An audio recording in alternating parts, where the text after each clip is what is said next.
Rupanya, perjuangan melawan globalis sekarang main shadow alias jadi pada ngumpet. Menarik banget ini. Asli data terbaru yang Bosman dapatkan membuat lumayan otak jadi loading. Intinya, globalis menyikat habis lawannya begitu muncul di permukaan, sehingga sampai harus ngumpet dan bermain dalam bayangan. Kita urai sedikit. Globalis saat ini main di permukaan, terang-terangan, terbuka, dan banyak kendali atas negara besar. Globalis tidak ada tutup-tutupan lagi. Kendali atas kepala negara di banyak negara dengan membuat mereka menang menggunakan alat voting yang globalis punya. Lalu pejabat baru tadi merupakan leng arm globalis. Kaki tangannya globalis. Benar-benar terbuka, benar-benar terang-terangan. Globalis di belakang Xi Jinping, globalis di belakang Partai Demokrat Amerika. Benar-benar terang-terangan saat ini. Keingat ketika globalis masih muda di awal abad pertengahan dihajar monarki Perancis, dihajar strateginya Vatikan. Sekarang jadi terbalik. Waktu itu globalis berdarah-darah, diuber-uber dan diacak-acak oleh kaum nasionalis, kaum monarki, dan institusi agama. Monarki,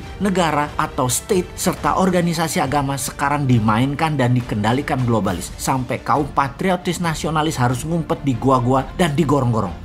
Jangan gorong-gorong, beda. Artinya beda. Di gua aja ya. Oke, to make story short, rupanya lawannya globalis membentuk aliansi bernama atau berkode patriotis saat ini. Nah, Bosman jadi kesangkut lagi deh karena mengambil mazhab patriotik nasionalis. Jadi kita dicap anti globalis garis keras yang pada kenyataannya ya memang iya. Maka kita lihat apa yang akan dilakukan oleh kaum patriotis ke depannya. Bagaimana? Ada data analisa intelijen mengatakan untuk globalis mengendalikan dunia, strateginya adalah membawa harga minyak yang saat ini $64 per barel ke arah $100 lagi. Duar, ini strategi perang baru. Ini namanya perang energi. Masih too early atau terlalu cepat sih Bosman ini informasinya. Tetapi kebiasaan sebagai orang yang melihat sesuatu dari threat analysis, maka yang jauh sudah dianalisa dan diantisipasi walaupun jauh kemungkinannya terjadi atau kemungkinannya masih lama. Apa yang akan terjadi kalau minyak $100 per barel? Ini akan membuat banyak negara semakin tergantung globalis. Sehubungan dengan itu, komoditi lain ikut naik harganya. Dan kalau Indonesia pinter,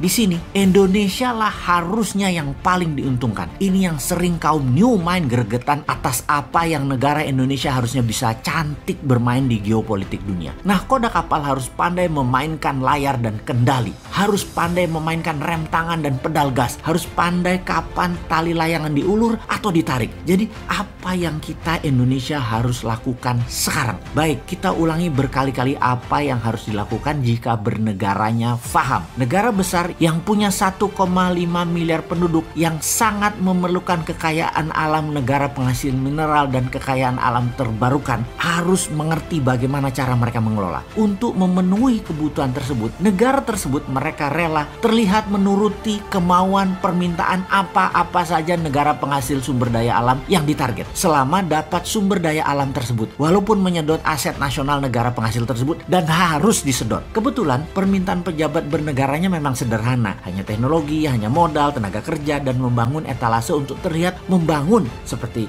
jalanan, jembatan, bangunan statis-statis deh yang kalau nggak dipakai ya rugi bandar dan mereka nggak peduli. Pokoknya mereka bangun aja permintaan yang terlihat keren tadi. Kalau permintaannya lebih elegan dan pintar, misalnya mintanya yang dinamis, yang bergerak. Misalnya, ya kamu dapat sumber alam Indonesia, tetapi masuk perairan Indonesia, kapal-kapal kamu bayar asuransi. Pasti nggak bakal disetujui permintaan tersebut. Atau kami Indonesia, kalau beli barang dari negara kamu pakai rupiah ya, nggak pakai uang negara kamu. Nah itu baru NKRI garis lurus pejabatnya. Tapi sudahlah, mereka sedang menikmati enaknya jabatan. Nggak apa-apa juga. Si Sontoloyo ini hanya sirik aja, sudah goblok, nggak paham, nggak punya jabatan. Ya minggir aja deh lu. Untuk itu apa sih ide Mardigunation dalam situasi begini? Yang harus dilakukan adalah setiap gram hasil tambang mineral jadi solid barangnya menjadi underlying rupiah. Kita harus memiliki bursa komoditi spot price. Rupiah emas, rupiah nikel, rupiah osmium, rupiah palladium, rupiah thorium, rupiah koper, rupiah silver, dan lain sebagainya dengan harga bid offer yang diatur oleh mekanisme pasar produsennya di Indonesia. Tidak mengacu harga internasional. Globalis tidak bisa transaksi di bursa lokal Indonesia kecuali barangnya yang dibeli di bursa Indonesia tersebut untuk pabrik manufaktur yang ada di dalam negeri Indonesia. Gak apa-apa pabrik itu milik globalis selama barang Indonesia tadi dijual di Indonesia memenuhi kebutuhan domestik dan globalis bukan satu-satunya satu-satunya perusahaan manufaktur di Indonesia tentunya untuk itu. Bursa komoditi spot market ini bisa menjadi bursa terbesar di dunia karena bahan baku Indonesia berlimpah. Inilah efek penggentar atau efek tawar komoditi Indonesia yang jadi SWF aslinya, yaitu menggunakan SDA sumber daya alam Indonesia dan